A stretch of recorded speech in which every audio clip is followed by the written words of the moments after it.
নমস্কার বন্ধুরা, আমার চ্যানেলে আপনাদের সবাইকে জানাই স্বাগত। বন্ধুরা, আমরা সকলেই চাই আমাদের জীবন সুন্দর ও পরিপূর্ণ হয়ে উঠুক। তাই শ্রীকৃষ্ণের বাণী, শ্রীকৃষ্ণের উপদেশ অর্থাৎ এই কৃষ্ণ কথা আমাদের জীবনে ঝর্ণার মতো খুশি আনন্দ নিয়ে আসে। আপনারাও যদি আপনাদের জীবনকে কৃষ্ণময় করে তুলতে চান তবে অবশ্যই এই চ্যানেলটিকে সাবস্ক্রাইব করুন। সারা পৃথিবীতে এমন এক মন্দির আছে যেখানে প্রকৃতির নিয়মও মাথা নত করে ঈশ্বরের সামনে। সেই মন্দির, সেই ধাম, 4 ধামের এক ধাম জগন্নাথ ধাম, পুরী।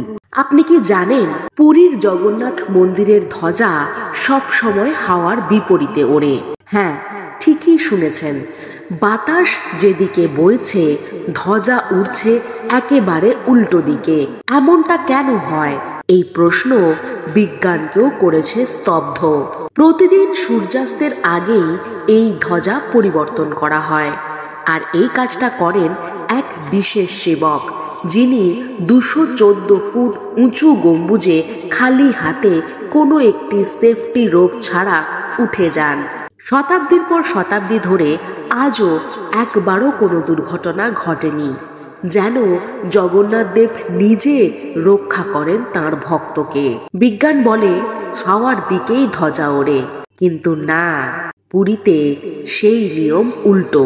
যতই পরীক্ষা করা হোক, যন্ত্র বসানো হোক, ফল কিন্তু একটাই, ধ্বজা উড়ছে হাওয়ার বিপরীতে।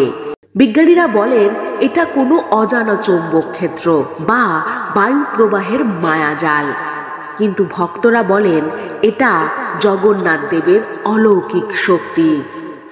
যে ভূমিতে প্রতিটি কণায় ঈশ্বরের উপস্থিতি, সেখানে প্রকৃতির নিয়মও হয়ে যায় ভক্তির দাস।